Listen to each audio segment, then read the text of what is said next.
जो है मृदा के बारे में पढ़ेंगे। मृदा क्या है? भूपृष्ठ की जो ऊपरी पतली परत है जो हम लोगों को दिखती है, जिसको हम लोग कहते हैं कि ये मिट्टी है, यही मृदा है। मिट्टी को ही मृदा बोला जाता है। मृदा जो है वो कैसी होगी, वो बहुत सारे कारकों पर निर्भर करता है। जैसे कि वहाँ का चट्टानों का स्वरूप कैसा है, क्योंकि मिट्टी जो बनती है या मृदा जो बनती है वो मुख्यतः चट्टानों के अक्षय और अपरदन से बनती है। तो इसलिए वहाँ की चट्टानें जैसी होंगी, अगर वो आग्नेय होंगी या वो कायांतरित होंगी या फिर वो परतदार होगी, तो मिट्टी भी जो है वो उसी के अनुसार बनेगा। दूसरा जो फैक्टर है वो है जलवायु। वहाँ की जलवायु कैसी है? क्या वहाँ की जलवायु शुष्क है, या वहाँ की जलवायु आर्द्र है, या फिर वहाँ की जलवायु बहुत ज़्यादा आर्द्र है यानी बहुत ज़्यादा वर्षा वाला क्षेत्र है वो, या फिर वहाँ की जलवायु बेहद शुष्क है यानी कि बहुत ज़्यादा ही वहाँ पर जो है गर्मी पड़ती है, वर्षा जो है वो नामात्र की होती है। तो जलवायु कैसी है ये भी डिपेंड करता है कि वहाँ की मिट्टी कैसी होगी। तीसरा जो फैक्टर है वो है स्थलाकृति। स्थलाकृति का मतलब है कि वो कौन सा भाग है, पर्वतीय भाग है, पठारी भाग है, या फिर वो मैदानी भाग है। तो वो जैसा भाग होगा वहाँ की जलवायु, वहाँ की जो चट्टानें हैं वो उसी प्रकार की होंगी।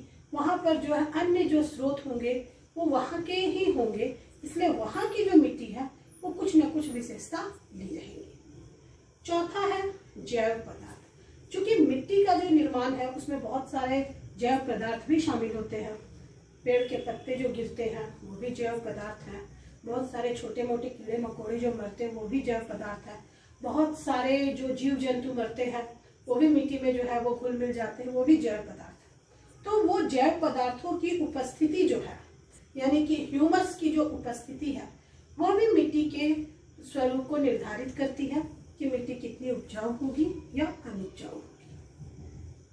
सबसे ज्यादा बड़ा जो फैक्टर है जो मिट्टी के निर्माण में काम करता है वो है कि मिट्टी के निर्माण में कितना समय लगा है, क्योंकि समय के अनुसार ही मिट्टी का जो है वह संरचना जो है वो बदलते रहता है।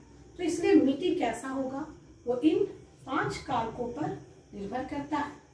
वहाँ पर सैल का स्वरूप कैसा होगा यानी चट्टानों का स्वरूप कैसा होगा। दूसरा वहाँ की जलवायु कैसी होगी। तीसरा स्थलाकृति कैसा है, वहाँ किस प्रकार के जैव पदार्थ उपलब्ध है, और मिट्टी के निर्माण में हमें कितना समय लगा। अब जो है अगर हम लोग ये देखना चाहें कि मिट्टी कैसे होती है, तो मिट्टी को अगर हम लोग एक सरल रेखा में काटते हैं तो उसको हम लोग मृदा परिच्छेदिका कहते हैं। मृदा परिच्छेदिका को हम लोग इस रूप में देखते हैं। सबसे नीचे जो होती है वो जनक चट्टानें होती है।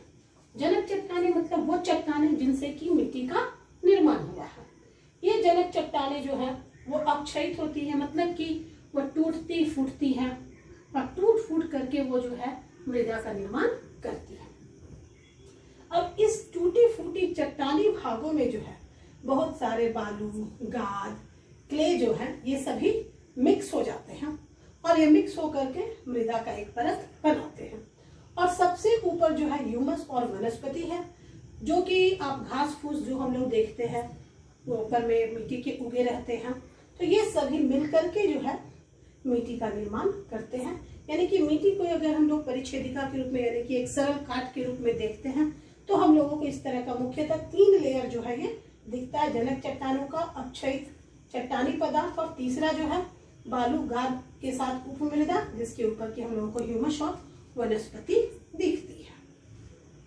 उसके बाद जो बहुत बड़ी समस्या है हमारी वो है मृदा का निम्नीकरण। मृदा का निम्नीकरण का मतलब क्या है?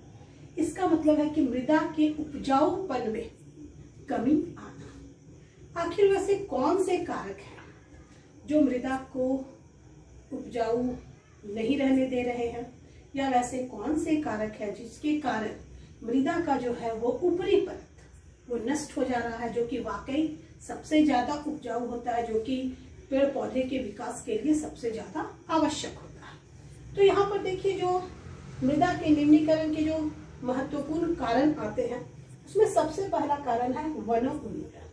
वनोन्मूलन यानी कि वनों की कटाई। वनों की कटाई से मृदा पर सबसे ज्यादा असर पड़ रहा है।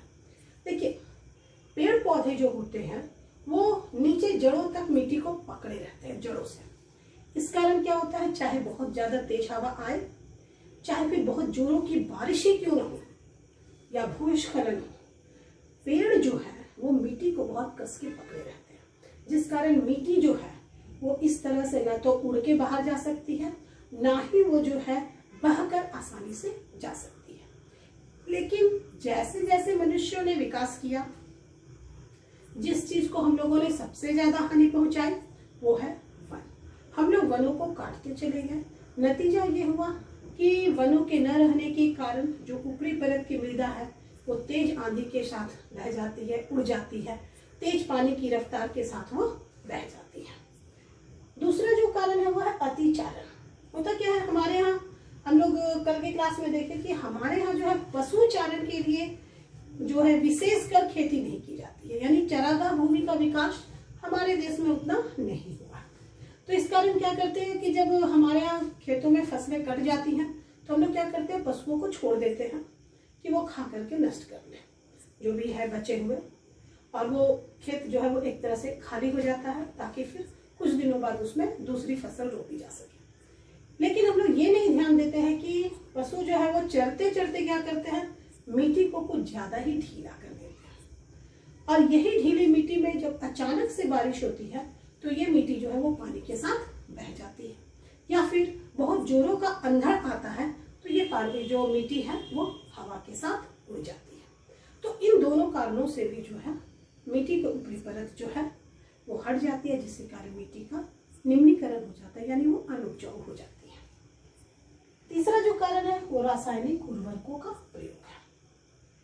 हम लोग जो है हरित क्रांति लाने के संदर्भ में बहुत ज्यादा रासायनिक उर्वरकों का प्रयोग किया, चाहे वो पोटास उर्वरक हो, चाहे वो फास्फेट उर्वरक हो।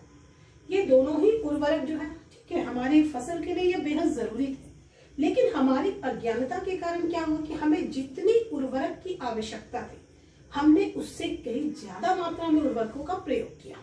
हमारे दिमाग में ये बात हो गया था कि हम ज्यादा उर्वरक डालेंगे तो फसल ज्यादा होगी, फसल ज्यादा अच्छी होगी।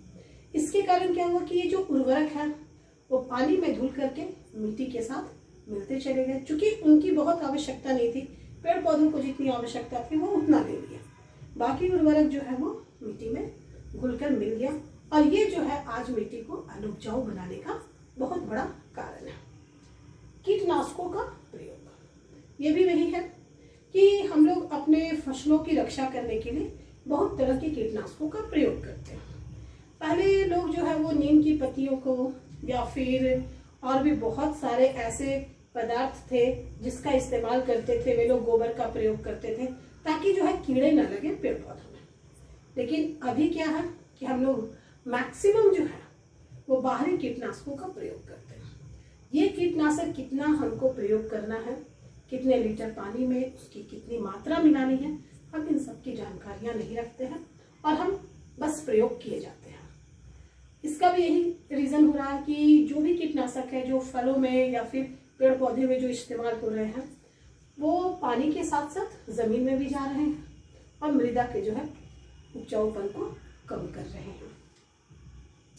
वर्षा दोहन, अकस्मात जब वर्षा होती है और खेत जब खाली होते हैं या वो मैदान जो है वो खाली होता है तो वो क्या होता है कि बहुत जोर की बारिश जो है वो अपने साथ पूरे मिट्टी को अपने साथ बहाकर ले जाने के लिए मजबूर कर देती है, क्योंकि जाहिर है कि अगर बहुत जोर की बारिश होगी तो पानी निकलेगा ही, पानी को जहां पर निम्न स्थल मिलेगा यानी कि वो अपने आधार को प्राप्त करने की कोशिश करेगी। इस संदर्भ में जो है इसी प्रक्रिया में जो है बहुत सारी मिट्टी जो है वो बहकर निकल जाती है। भूस्खलन एवं बाढ़, ये समस्या जो है ज्यादातर पर्वतीय क्षेत्रों की है और मैदानी क्षेत्रों की है। भूस्खलन की समस्या हम लोगों को पर्वतीय क्षेत्रों में ज्यादा देखने को मिलती है, जबकि बाढ़ जो है वो मैदानी क्षेत्रों की विशेषता है। भूस्खलन का जो मुख्य कारण वही है, पहला कि हम लोगों ने वनों को बहुत ज्यादा काट दिया है, तो इसलिए जब वहां पर कड़ाकेदार बिजली चमकती है और बारिश होती है तो इतना मिट्टी जो है कसा हुआ नहीं रहता है, जिसके कारण क्या होता है कि बीच बीच में दरारें पड़ जाती हैं और बहुत सारी जो है मिट्टी जो है वो बहकर निकल जाती है। उसी तरह से मैदानी क्षेत्रों में जहाँ नदियाँ हैं, बरसात के समय जो है नदियों का स्तर जो है वो बहुत ऊपर हो जाता है और वो बहुत ऊंचाई से बहते हुए जाती है, तो वो नीचे वाले भागों को, ऊपरी परत की जो मिट्टी है वो उसको अपने साथ बहाकर ले जाती है। हालांकि ये मिट्टी फिर जहाँ जमा होती है वह क्षेत्र जो है वो नवीन जलोढ़ प्रदेश कहलाता है। वो खेती के लिए बहुत अच्छा होता है, लेकिन जिस क्षेत्र से ये गुजरती है उस क्षेत्र के उपजाऊ मृदा को ये अपने साथ उठाकर ले जाती है। अब मृदा निम्नीकरण से बचने के क्या उपाय हैं? बहुत सारे उपाय हैं, लेकिन आपके जो बुक में है 2-4 के बारे में चर्चा है, तो हम लोग सिर्फ उन्हीं के बारे में बात करेंगे। सबसे पहले है समोच्च रेखीय जुताई। समोच्च रेखीय जुताई का मतलब है कि एक ही ऊंचाई के जो भी हैं स्थल, उनको एक साथ जोड़ते हुए और फिर उनको छोटे छोटे भागों में बांट करके जुताई की जाए।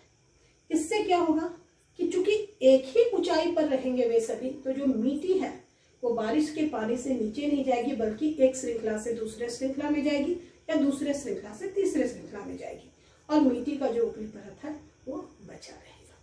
दूसरा जो है वह है रक्षक मेखला है। जैसे कि वैसे क्षेत्रों में जहाँ पर बहुत तेज हवा चलती है या जो समुद्र के आसपास का क्षेत्र है, वहाँ पर मिट्टी को रोकने के लिए रक्षक मेखलाएं बनाई जाती है, यानी कि बहुत सारे पेड़ पौधे लगाए जाते हैं हवा के विपरीत दिशा में। जैसे कि मान लीजिए अगर हवा इस दिशा से बहती है तो इस तरफ रक्षक मेखलाएं बनाई जाती हैं, बहुत सारे पेड़ पौधे लगा दिए जाते हैं, ताकि जो मिट्टी जो है वो उड़कर या बहकर क्षेत्र से बाहर नहीं जाए, बल्कि वहीं पर सिमट कर रह जाए। तीसरा जो है वो है फसल आवर्तन। हम लोग जो खेती करते हैं, तो अगर इस खेती को हम लोग चक्रीय रूप में करते हैं, यानी कि फसलों को बदल बदल कर करते हैं, तो जो है मिट्टी की जो उर्वरता है वो बनी रहती है। जैसे कि अगर हम लोग 2 अनाज फसलों के बीच में एक दलहन लगा लेते हैं, तो इससे क्या होती है कि मिट्टी को जो है उर्वरता बनी रहती है, किसानों को भी इससे फायदा होता है। नियंत्रित पशुचारण, यानी कि जब हम पशुओं को खेत में ले जाते हैं तो हम उतना ही दूर तक उनको चरने दें जितना देर तक ऊपर के जो भी आपके अनाज के शेड्स बच गए हैं वो खींचे, उससे ज़्यादा वो ना खींच सके, यानी कि वो मिट्टी ढीला नहीं करे, बस ऊपर के फसलों को खाकर संतुष्ट हो जाए, वहाँ से उनको फिर हटा दिया जाए। इससे क्या होगा कि जो मिट्टी है वो बहुत ढीली नहीं होगी और या तो बहुत ज़्यादा हवा चले या फिर बहुत तेज बारिश हो तो भी वो मिट्टी जो है वो अपनी जगह पे बनी रहेगी। जो सबसे बड़ा कारण है, या ये कहें कि जो सबसे बड़ा कारण है वही सबसे बड़ा निवारण है। अगर हम लोग वन को काटते हैं तो मृदा का निम्नीकरण होता है, उसी तरह अगर हम लोग वृक्ष को लगाते हैं तो मृदा के निम्नीकरण को हम लोग बहुत हद तक रोक पाते हैं। कम से कम वर्षा दोहन या फिर भूस्खलन या बाढ़, इनसे जो भी हमें नुकसान होता है, मृदा की ऊपरी परत जो नष्ट होती है, उसको हम लोग जो है वृक्ष लगाकर रोक सकते हैं। इस संदर्भ में हम लोगों को थोड़ा झारखंड के बारे में भी पढ़ना है, जिसके बारे में हम लोग कल के क्लास में चर्चा करेंगे कि झारखंड की मिट्टी कैसी है और झारखंड में जो है वो ये मृदा से संबंधित क्या क्या समस्याएं हैं और उसका हम लोग किस प्रकार समाधान कर सकते हैं। तो आज के लिए इतना ही। धन्यवाद।